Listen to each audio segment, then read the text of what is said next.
Good afternoon, everybody. Welcome to our webinar on Monday afternoon. Today, we've got a guest speaker. We've got Rupert Kissing talking about preservation funds. But before we get started, just a few things. Can we do a quick sound check? You can just type in the box quickly if you can hear me. I appreciate it in the question box. Okay. Give me some feedback. Someone you can hear me clearly. Just type in the question box. Yep, thank you. Great, thanks a lot. Okay, like we do with every webinar, this webinar is being recorded. So we were setting out the PDF version of the PowerPoint presentation as well as the recording. We should be seeing it either this afternoon or by tomorrow. So you'll be able to get it and obviously review it. And any questions you have, you're welcome to send it through to us. I'm going to hand over to Robert, and he'll be talking more about preservation funds. Hi everyone, welcome and thanks for joining us for the session.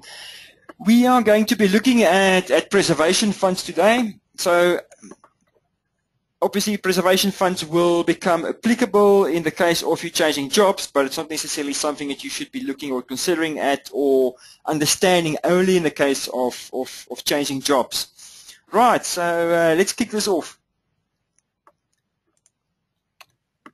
Okay, looking at just what a preservation fund is. Basically, a preservation fund is it's a retirement vehicle that allows you to preserve and grow the retirement savings the savings that you would have been saving in your employer's retirement fund in a tax efficient way before retirement. So when we say tax efficient, it means that because you are not accessing that money or making a withdrawal, you are not paying any tax on the proceeds. So you've got a bigger investment lump sum that you can now preserve and save, which means that should be able to that should then give you a bigger benefit at the end of the day when you retire in order to purchase an annuity, which is the whole essence of the preservation fund. So with the preservation fund, it can be combined with your existing retirement fund at that stage or any other retirement funds to purchase your annuity, meaning that you've got a bigger amount of money available to purchase as a lump sum in order to purchase an annuity that will then obviously provide you with an income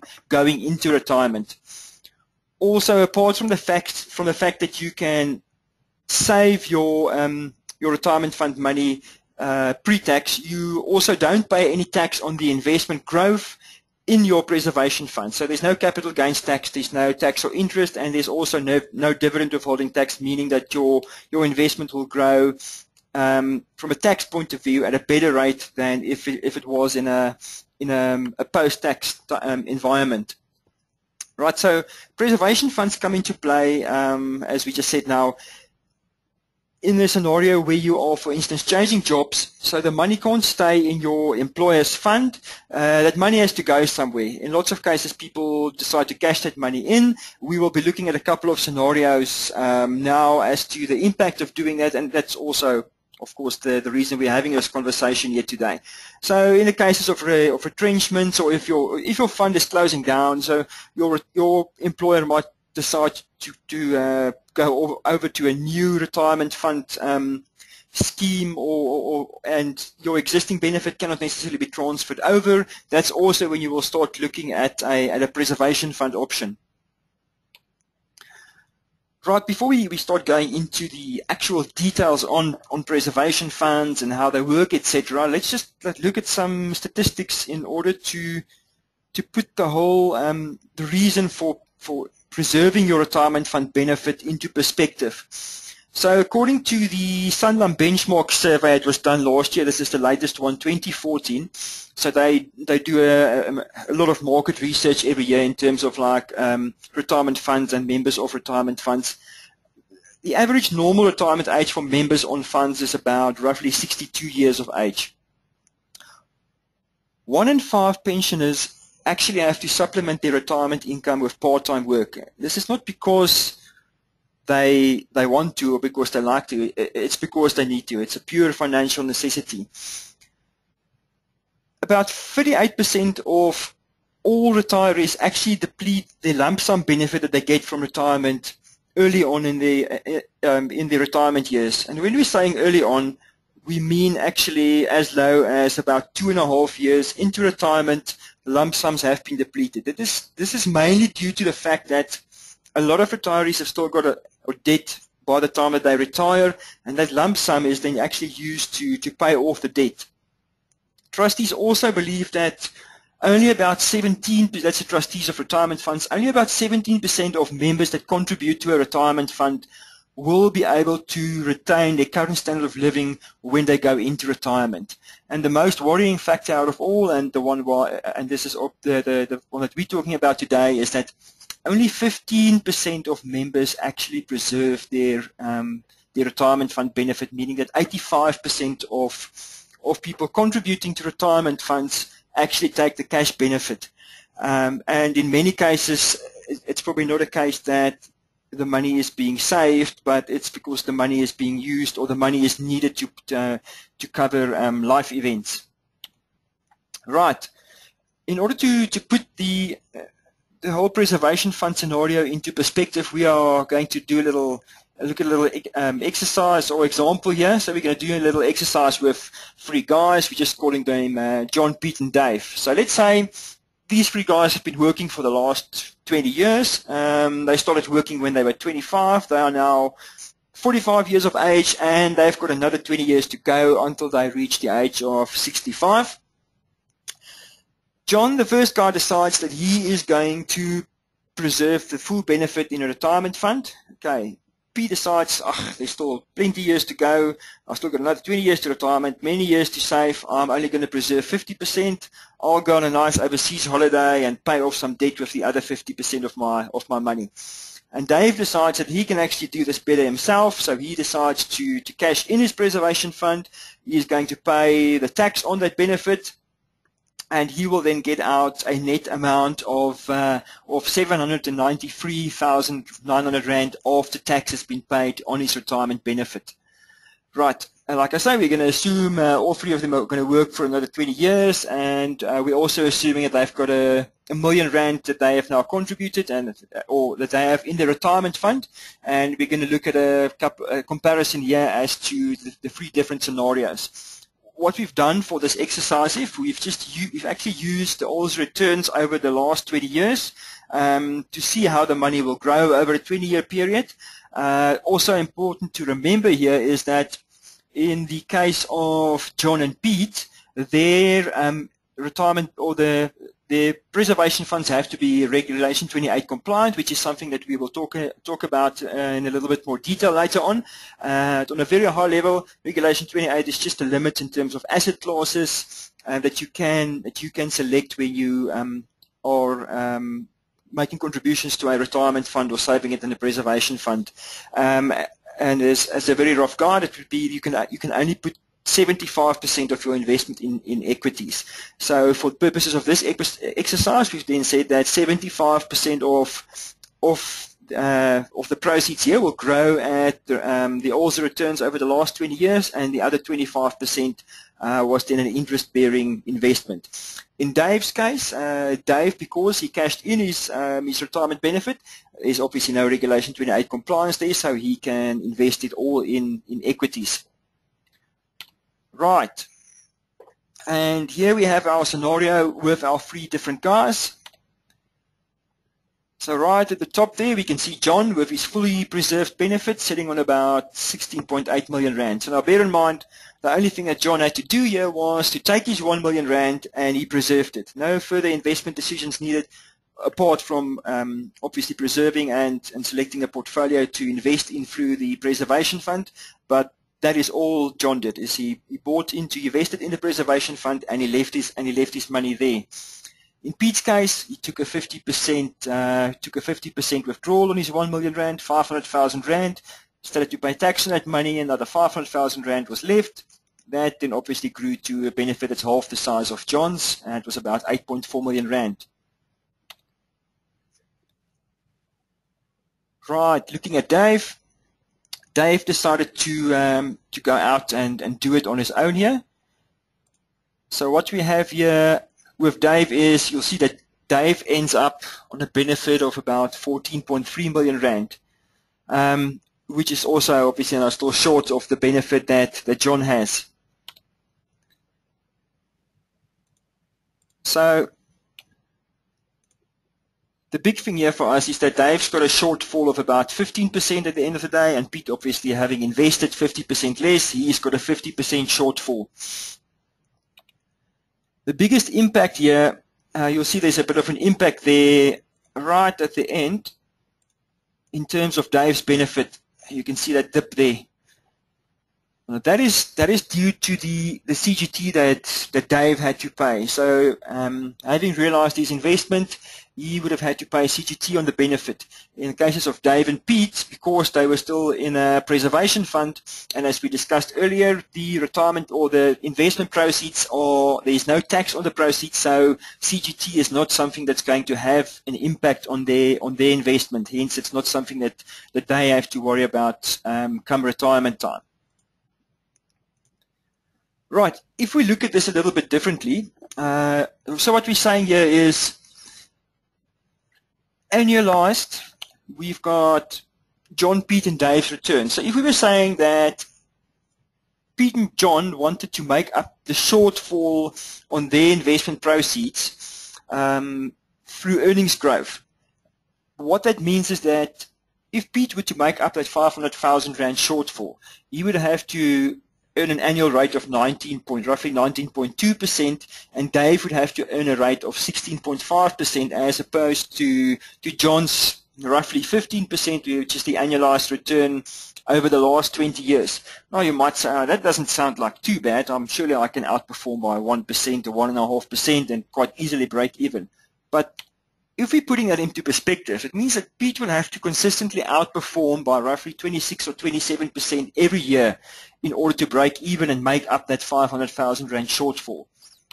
In Dave's case, maybe not that bad, but he still has about an 8 to 9% shortfall that he will have to make up every year if he was going to break even with John. Okay, looking at it a bit differently, if we're saying there's no difference in investment growth, but we are going to make it up through saving additionally over the last 20 years. Remember, they started when they were 25. They are now 45, so they've still got another 20 years to go to retirement, so there is some time. So in Pete's case, what this means is that Pete had his original 500,000 Rand, as you can see there, that he saved.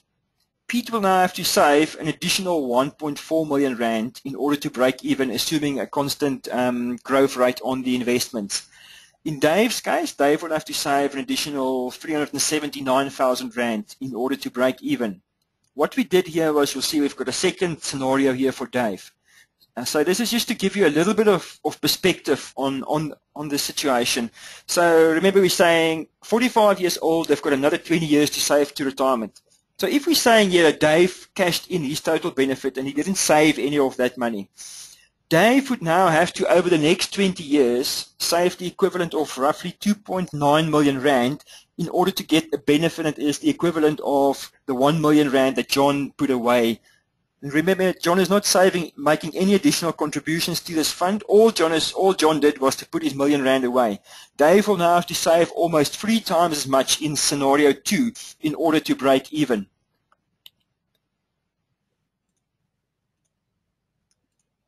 Okay, so there we can see our shortfall there. Okay, if we look at this from the point of view of having to save on a monthly basis in order to make this up, we can see there that Pete will have to save about 6,000 Rand a month over the next 20 years in order to break even, if he only preserved half of his benefit. Dave, and remember, this is saying that Dave is actually now, he's still saving his full retirement benefit in a full equity portfolio. He did not touch the benefit at all. He realized it, he paid the tax, and he's investing it. He still has to save an additional 1,580 Rand a month in order to break even. In the second scenario, where we're saying like Dave spent all of the money and he has to try and break even, Dave will actually have to save 12,000 Rand a month in order to get back to the same benefit at the age of 65 as John had by purely just preserving his retirement benefit. So that is just to give you an idea on the impact of cashing in your retirement benefit should you change jobs, or should your retirement fund close down and move to a new structure. And this is exactly why it is so important to look at the long-term impact of actually not preserving your retirement fund benefit. Right, now that we've got a bit of background in terms of savings and the impact of not preserving, we're going to look at the actual product features of preservation funds a little bit closer. Okay, so as we said earlier, we use a preservation fund in order to preserve your retirement benefit coming from your employer's pension or provident fund. Okay, only single premium contributions can go into a preservation fund. And this will also only be contributions coming from another approved retirement fund. You cannot make contributions to a preservation fund in your own personal capacity. It will only be retirement fund lump sums coming from other approved funds. We also touched on this earlier. We will look at it in a bit more detail. Your portfolio needs to be Regulation 28 compliant. Also, preservation funds can't be ceded to a third party, and they can also not be offered as security on a loan. When it comes to the investment side of your, so when you're going to make your underlying investment choices for your preservation fund, you can select from a wide variety of single and multi-manager unit trusts. There are fund lists available. It's something that we will also look at a bit later when we're looking at the online registration process. For preservation funds, there's also options of money markets, and what is quite nice is you can actually you can make use of the private share portfolio functionality on the preservation fund as well, with a minimum investment amount of 750,000 Rand within your preservation fund. Obviously, then also just keeping in mind it still has to be Regulation 28 compliant, so the minimum equity amount in there will be 750,000 Rand. So that will be your 25 or your 75% equity investment in your preservation fund. Okay, we've talked quite a bit about Regulation 28. Oh, apologies, I think we missed a slide there. Just jumping one back. Looking at our lump sum, initial minimum lump sum requirement amounts, you can actually preserve in a preservation fund from as little as 20,000 Rand benefit. So there's no reason to ever think that my benefit is too small. There's no point in preserving it. I'm rather going to just cash it in. You can actually preserve in a retirement fund from as little as 20,000 Rand. So once your retirement fund benefit has grown to only 20,000 Rand with your employer and you change jobs, you can change employment, or for any other event that you can't continue contributing to that fund, you can preserve that benefit. Some rules there are just obviously that you can also make additional contributions to the retirement fund benefit. Remember, we said you can't make it in your personal capacity. If for some reason there's an additional benefit coming from your transferring pension or provident fund, that can be accepted into this preservation fund. You can have multiple preservation funds as well. So if you've changed jobs more than once, every time you change jobs and you decide to preserve your benefit, it can go into a preservation fund, but it won't be able to go into the same preservation fund. It will have to go into a separate one. But come retirement time, all of your retirement benefits, so let's say you've got two different preservation funds and you've got an employer's main retirement fund, all of those will be lumped together for retirement purposes when it comes to purchasing your annuity anyway. But yes, just important to remember, if you change jobs more than once and you want to preserve, it will be a separate preservation fund for each one of those instances. Yes, as we said, you can make that additional lump sum contribution, obviously just subject to the rules of the preservation fund and prevailing legislative requirements, and also the rules of the fund that you are transferring from will also have an impact there. Right, if we now move on to Regulation 28, which is something we've talked about quite a bit already. So essentially, as we touched on it, what Regulation 28 means is that there are certain limits in terms of the exposures to specific asset classes that you can invest in terms of retirement funds, of which preservation funds also fall under. As a rough guide, we've got some of the limits in here for you to look at. So you are looking at a maximum equity investment of about 75% of your portfolio. Remember that these rules are applicable to your retirement fund with your employer anyway. So it's not that there's something that only becomes effective once you invest in the preservation fund. This will be applicable to your current fund as well, where you're contributing to a retirement fund through your employer. Okay, 25% of your investment can be in property. Okay, you can have another 25% of all offshore assets across asset classes can be an offshore investment. So 25% of my total investment can be offshore. That can be across all the different asset classes. So it can be equities, bonds, property, whatever it might be. As long as it doesn't exceed 25%, you will still be Regulation 28 compliant. 100% of the investment can be in cash or in government debt, and 75% can be in bank debt. And you can also have 10% invested in commodities and hedge funds respectively. So you've still got a nice variety of exposure to underlying asset classes in terms of Regulation 28. If you find the whole Regulation 28 thing a bit confusing and intimidating, and you're not sure if your investment is going to be Regulation 28 compliant, we will, once again, when we get to the online registration process, I will show you there's a calculator tool that you can actually use to ensure that the funds that you select as underlying investments are compliant. But the easiest option there would be to invest in a portfolio that is Regulation 28 compliant by default. Okay, so what I mean there is the portfolio is actually managed in accordance with Regulation 28. So as an example, if we look at the PSG Balanced Fund, if I invest in the PSG Balanced Fund, you will see that that fund is already managed in accordance with Regulation 28. So I don't always have I don't ever have to worry about is my investment still Regulation 28 compliant. Because let's say I make my own investment selections and I invest 75% in equity and 25% in cash. Over time, that investment can go out of sync, and obviously as the equities start overperforming potentially, and you won't be Regulation 28 compliant anymore. If you invest in a Regulation 28 compliant portfolio, all of that rebalancing will happen within the portfolio, so it's not something that you have to be concerned about. Okay, looking at preservation funds and when it actually comes to retirement time, you can retire from your preservation fund anytime after you attain the age of 55. When you retire from a preservation pension fund, obviously your money will go into a preservation pension fund if you contributed to a pension fund on your member scheme.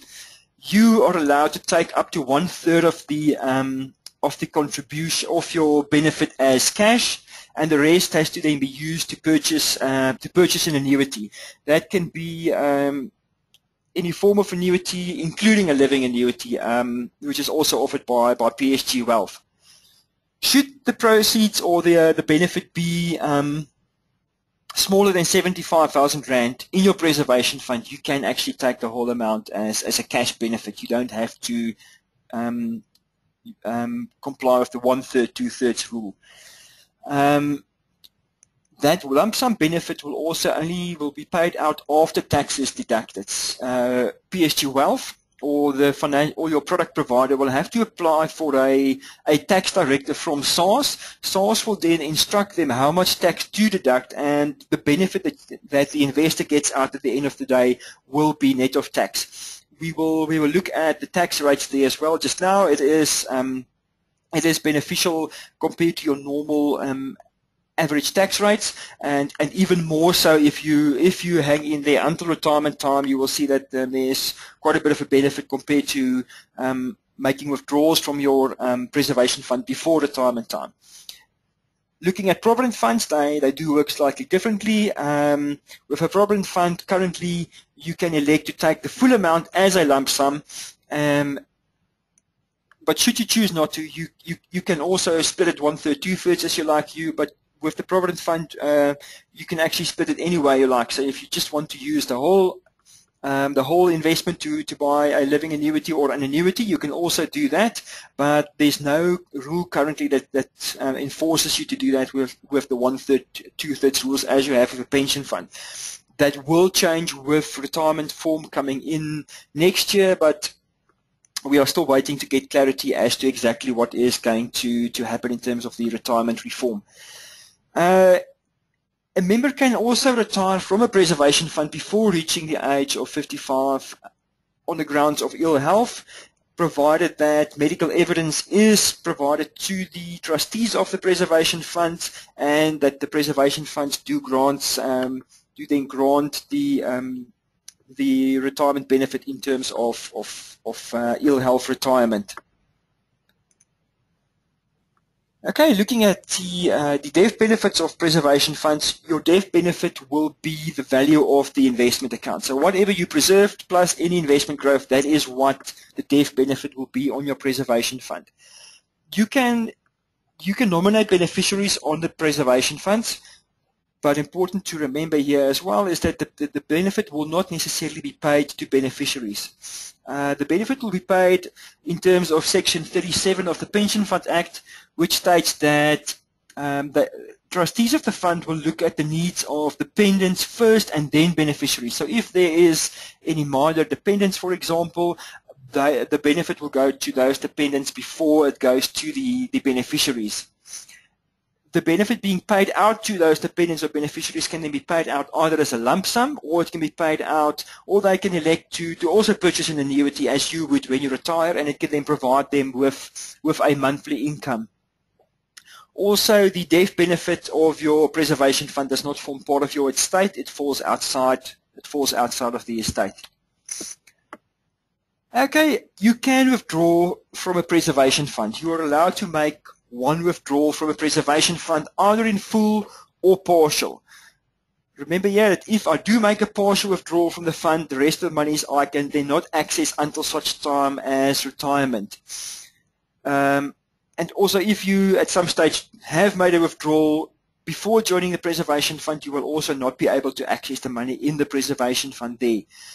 It's also the fund that the money is being transferred from, if their rules state so and you're not allowed to make a withdrawal, then you will not be allowed to make a withdrawal from the preservation fund, but that would just be purely a rule from the transferring fund. It's not a rule of preservation fund specific. If you go according to the rules of preservation funds, you can make either one partial or full withdrawal prior to retirement. Like we said, the benefits will be taxed. We will take a closer look at the tax tables now for the benefits from preservation funds, and you will get the net benefits once again the same as with retirement. Your lump sum benefit will be paid out net of tax. So we will get a directive from SARS. SARS will instruct us as the service provider as to how much tax needs to be deducted, and the net benefit will then go to the investor. Okay, looking at the tax tables here. See, in terms of withdrawals, the first 25,000 Rand is tax-free. 25,000 Rand to 660,000 Rand, there is 18% of tax payable over 25,000 Rand. 660 to 990, it's 114,000 Rand plus 27%. 990 and above, 203,000 Rand plus 56% of any amount over that. When it comes to retirement, you will see the benefit is taxed quite a bit more favorably, where the first 500,000 Rand is tax-free. Remember, this applies to the lump sum benefit that you take when it comes to retirement from the preservation fund now. The income that you receive from the annuity that you purchase will still be taxed at your normal marginal tax rate as per the income that you receive. This is applicable to the lump sum benefit. 500 to 700,000 Rand then, taxed at 18%, so the same as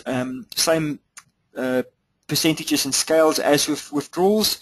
700,000 Rand to 1,050,000, 36,000 Rand plus the 27%, and then over the 1,050,000, the tax rate is then 36% plus of any amount over the 1,050,000 plus 130,000 Rand 500.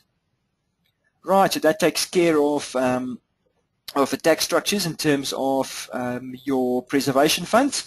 looking at the administration fees on the PSG Wealth platform for preservation funds, this is the standard administration fee that applies to all the products, meaning that if you invest in one of the PSG funds, it's a flat rate of 0.2% plus VAT. If you select in a fund from another manager, the rate would be 0.5% plus VAT on the first 1.5 million rand. After that, it will also slide to 0.2% as applicable to the PSG funds. Okay, and that then covers the section on the technical details of preservation funds. We're just going to have a quick look as to how the process works in terms of registering online for a preservation fund. So if you aren't already registered online, you will hit the register button at the top right hand of your screen. You'll see where that nice big red circle is there. Process will then ask you for your ID number, which you will insert. Step 1, ID number, after which you will create your username and your password. Okay, after that is done, and you have completed that part of the process, you will see the next screen will then ask you about your product selection. Important that your preservation fund falls under your unit trust option. You'll see there's RA, which is retirement annuities, living annuities, preservation funds, endowments, and tax-free investment plan, those are all the products being offered on the PSG Wealth platform. So this is where you will find your preservation fund as well. You have to select unit trust. Right, after selecting that there, you will provide your personal details, insert banking details, and you will accept your terms and conditions. Right, after you've completed that step, you would have successfully registered online for the preservation fund. What happens now is you will receive an email to confirm your registration. In the email, you will click on Transaction Guide. Right, you can see there. So click on the Transaction Guide in the email that you receive, and that will then allow you to download an application form for the preservation fund. So this has to be an application form that is signed and completed by hand, because we do need to, by law, for preservation funds, get a signed application form from the member. Okay, so this is just an example of what the application form looks like. So you will fill in all of the details. From a PSG Wealth point of view, once we've received the application form and we have all the details, we will get in touch with the transferring fund that your retirement benefit is being transferred from, to start actioning all the paperwork to ensure that process is handled correctly. But you will complete the application form. You will also make your investment decisions, so selecting the underlying portfolios you want to make use from on your application form. Once you've done the application form, you can scan it and you can then email it to client service at psg.co.za. Okay, in terms of the actual fund selection, if you go to the PSG Wealth website, wealth.psgonline.co.za, you will see there's a Funds A to Z option. This will then show you all of the different investment options in terms of underlying funds. Remember, we talked earlier about the PSG Balanced Fund that is Regulation 28 compliant. Well, this gives you the options as to all of the different portfolios that you can invest in. I will also talk you through the process of Regulation 28 compliance. If you want to, for instance, select a portfolio that is 100% equity, then you need to combine it with a couple of other portfolios to ensure that your investment is Regulation 28 compliant. If you don't necessarily want to make use of a Regulation 28 compliant investment portfolio right from the start. Right, here on our next screen, this is our Regulation 28 calculator that we're talking about, and we've got the link through to the calculator there as well. Okay, so you'll see there's two screens. There's an input screen where you can select the portfolios that you want to invest in. So you will make that selection. You will so select your portfolios from the drop-down that you want to invest in, and you will select your proportions that you want to invest into those portfolios. Right, the calculator will then tell you at the bottom here if your portfolio selection is Regulation 28 compliant or not. If it's not, then the investment can't be actioned. So it has to be Regulation 28 compliant, and you have to select underlying portfolios that does meet Regulation 28 compliance. Once you've got a yes there, you know that you are okay, and we can action based on that instruction from a Regulation 28 point of view. And that then actually brings us to the end of our presentation on preservation funds. And what you can do is you can contact the client service at psg.co.za, or you can call us on 0800 117 180 or 0860 774 774 if you have any questions. Right, do we have any questions in terms of preservation funds?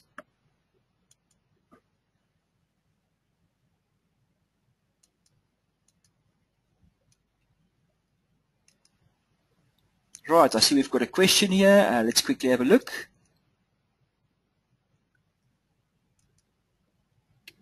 Preservation funds can do another investment. We've got a question here. We've got a question here, if you can, from Pierre, asking us if you can transfer from another preservation fund to PSG. Yes, you can do that. Preservation funds can be transferred tax neutral from one service provider to another service provider. That's absolutely possible. Just important to, if you're in a preservation pension fund, to make sure that you transfer it to another preservation pension fund. Are there any other questions in terms of preservation funds? Thanks there, Pierre. Thanks for that question as well there. Very good question. If we don't have any other questions, that is the end, and it concludes our presentation on preservation funds. Thanks for listening in, everybody. See you next time. Bye-bye.